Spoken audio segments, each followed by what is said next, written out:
time in terms of performances or any Okay, activity. Paul, ay sa ang panel considerations for using rubrics. So, ang sa'yo i-consider sa paggamit sa rubrics? Kung i-consider ang karanaan ko, ang parang rubric, i-consider siya para sa... Di ba man yung time saving in the long run? Sige, balik. May boss na lang sige. Sa naman, parang sa tanan.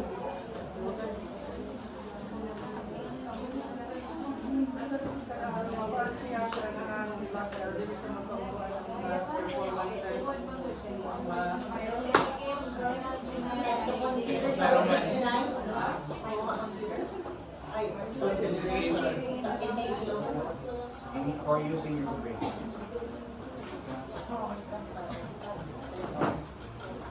Yes, okay. Okay, next. Okay na ito ang panel dyan, Paul. Kanang pan sa considerations for using rubric. So, magpangit ta sa paggamit sa rubric, kanang dili siya time consuming tayo. Ano mo ano? Sige.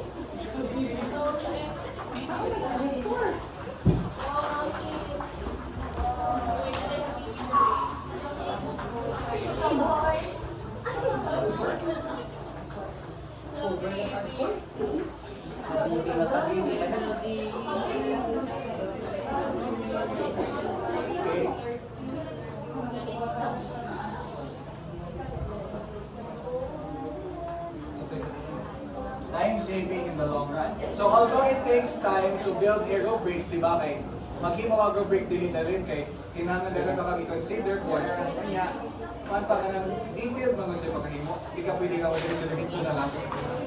Consider mo ang...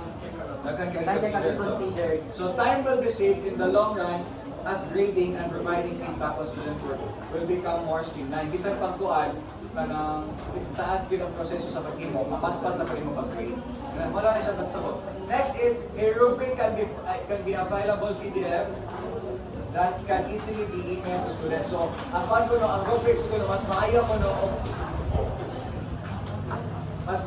no, easy ma-email, kaya dili best na lang panahon nga face-to-face view, di ba? So, na po siya ipakita nyo na dapat yung mas maayo, fileable na PDF ang rubric para mas ma-distribute po sa mga students. Yes. Next is rubrics are most often used to grade with written assessments, but they have many other uses. So, ang focus na talaga kay dili lang po nung sa written